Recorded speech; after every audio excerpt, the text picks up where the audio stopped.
So what we have talked about up until now is what we call voluntary alienation, the conveyance of property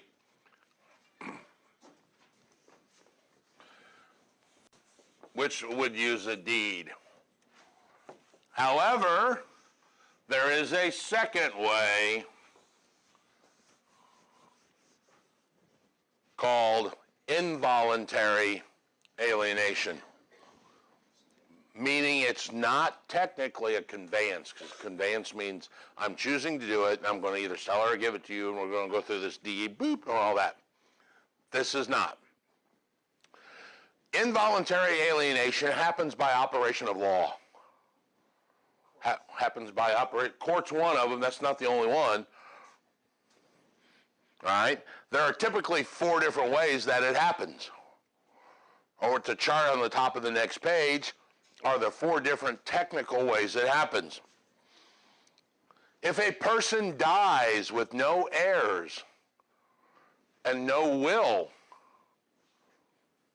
the state will absorb their property through a cheat. Remember that?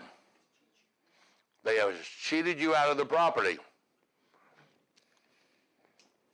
So that's the state's powers taking the property for you. The second way they do it is through eminent domain. Eminent domain, the process is condemnation.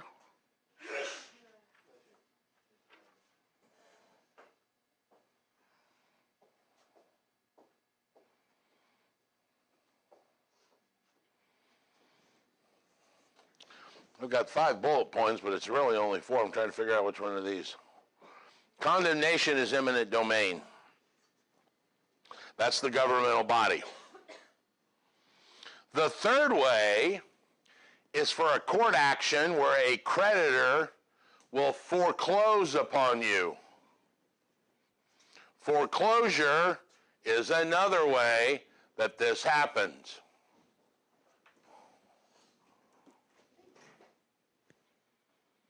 This is a creditor, like your mortgage company. The fourth way is when another private individual takes your property through adverse possession. Adverse possession. All right? So let's touch on those again. If you die as cheat, meaning you died intestate, we've used this word several times. Intestate means no will. And you have no heirs, they take your property. The government can take your property through condemnation or exercise their right of eminent domain, which is one of their governmental powers. Somebody that you've borrowed money from has become a creditor, and you failed to uphold your end of the bargain. They are going to exercise their right and foreclose upon you. Or this other private individual can take your property through adverse possession. Adverse possession is the legal term that most of you probably think you have called squatter's rights. You have heard people say, I've got squatter's rights. I was going to ask you, how can somebody private take your property? If it fits underneath of these parameters, it is a legal methodology called adverse possession.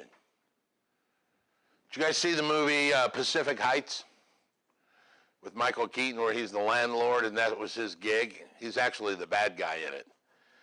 He goes in and rents property, and then he gets the landlords all pissed off by not paying rent and tearing stuff up to the point where they actually hit him. Then he sues and gets the property, and he does it all over the country.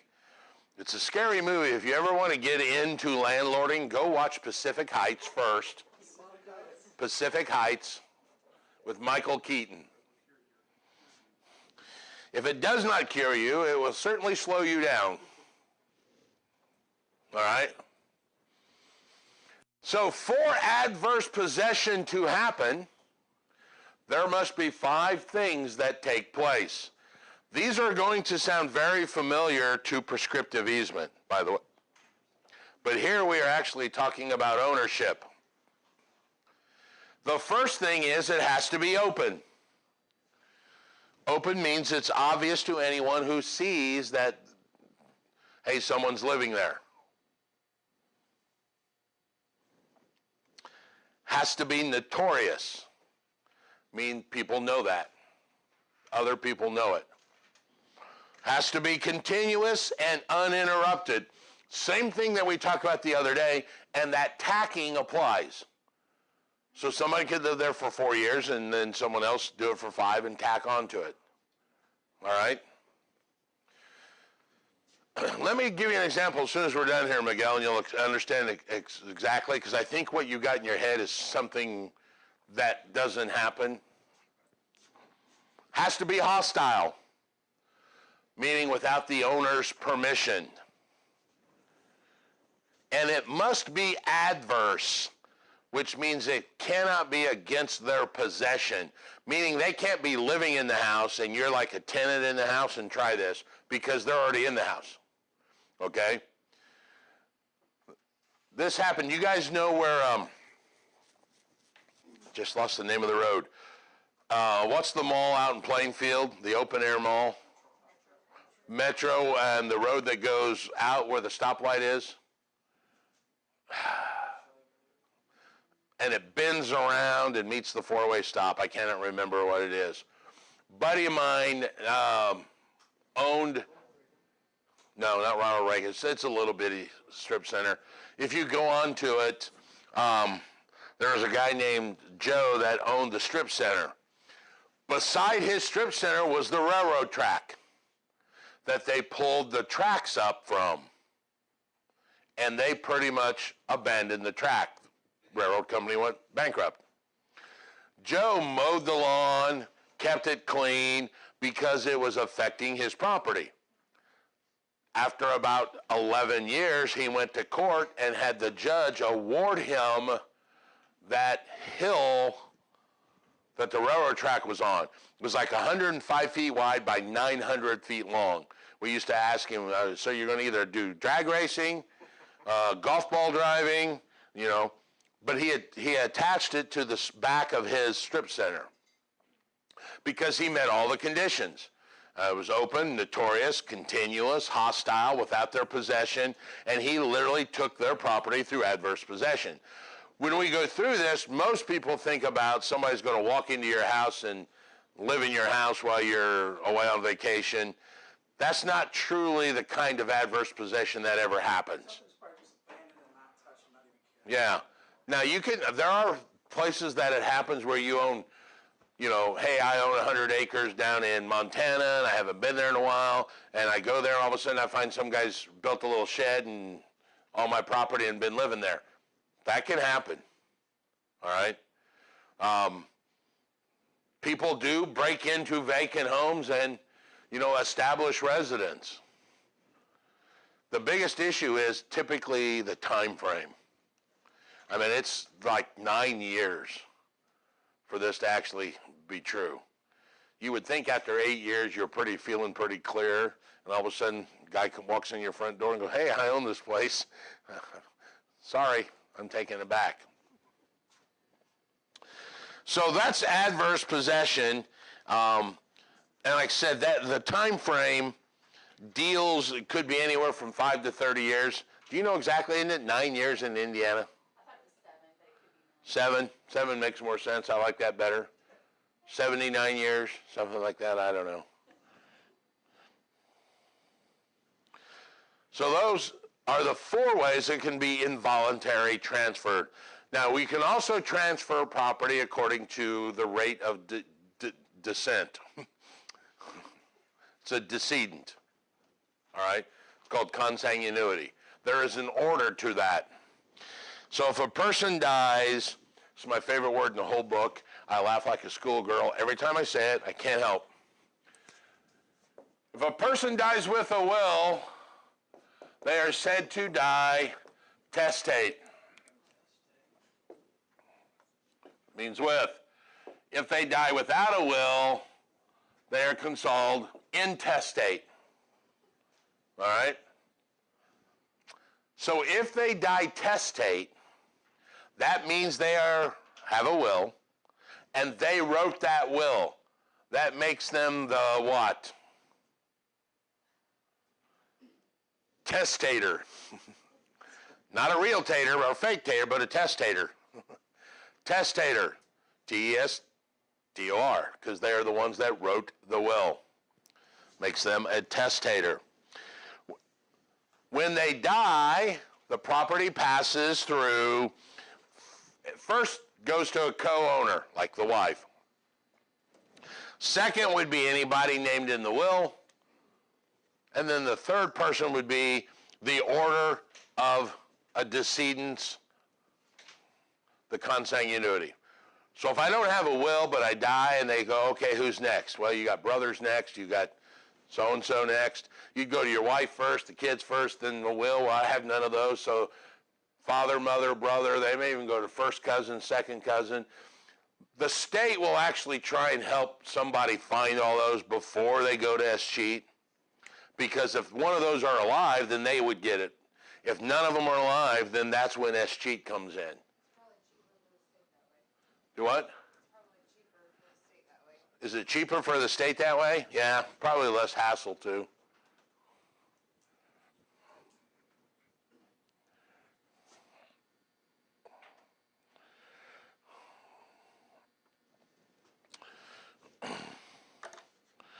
When they transfer title by will, they have a testator. When he transfers real property, I love this because this is where I start seeing all you guys' eyes glaze over. All these words are in here. When they transfer real property, it is called a device.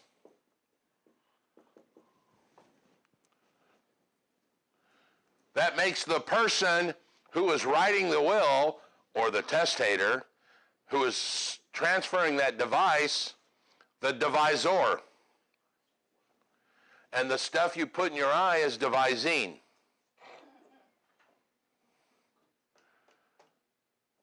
So you have the device, the devisor, and the person who receives the property is the devisee. If it's real property.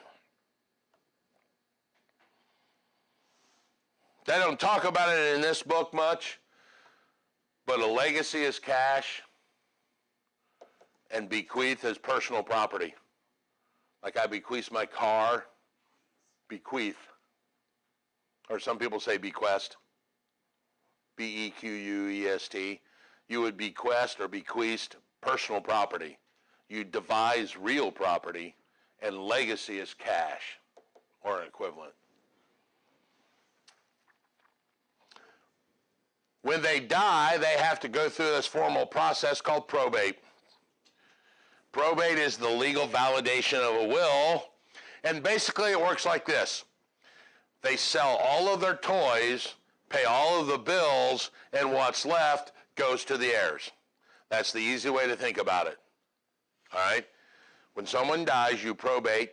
They appoint an executor to run the will, or an administrator if it's court appointed. And then they will go through the process of selling assets or doing whatever until all of their bills are paid. If there's profit left, it gets divided amongst the people. One of the questions we had the other day is, what if someone dies and they have a house owing money? They would sell the house, pay the mortgage that was owed, and if there's equity, it would go to the heirs. That's how it would work. All right? So you would have to, and you guys have you guys seen those? If anybody has the interest in the property at 12 Smith Street, call the attorneys, Dewey, Cheatham, and Howe, things like that. That's the Three Stooges attorney. That's what they're looking for. So you would probate in the county the person lived in, and every county that they owned real property in.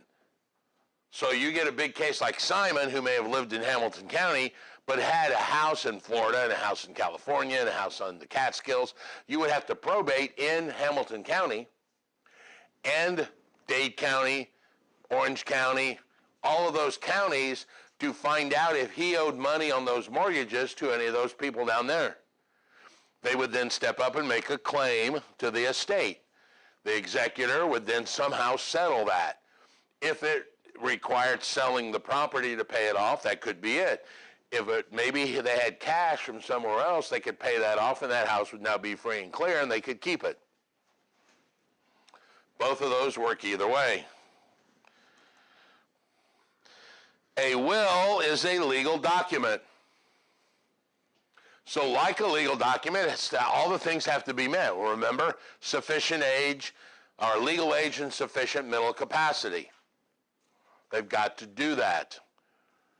A person can change their will at will. That's called a codicil. A codicil. It's in the book. It's a legal amendment to your will. All right? You could write your kids out of your will. You could change the proration. You could do any of that. Remember the Anna Nicole Smith thing? Because when the old man changed his will through a codicil to leave her all the money, when he died, the guy's son said, wait a minute, time out. When Dad changed the will, he was not of sufficient mental capacity. I want that will to be undone and go back to the original will, which guess what? Left the son all of the money. So you see this, all the stuff we just talked about happens and plays out all the time. Happened in the Simon case here in town. Exact same thing, just changed the names. Mel died, leave the money to the stepmom, the boys, which is David Simon, says, wait a minute, Dad was on painkillers. That codicil's voidable. I want it undone or rescinded so that we get the money and not the stepmom. Hold on. She was first. I was going to say, didn't they have a word? Not Ursay, Simon. Simon, when Mel Simon died. But yes, exact same story. For example, Anna Nicole Smith inherited that money. What happens is his kids bring it to court, and she died. What happens if that's in court and she passes away? Then it just becomes a further compounded problem. The question was once if she died during the court process, then that they're still suing. They would sue the estate of Anna Nicole Smith to do that. It got really complicated. And, you know, the problem was they were arguing over like $1 billion. You know, give me half, you take half, and let's go our separate ways. You know, yeah, I'll take $500 million to stop arguing this.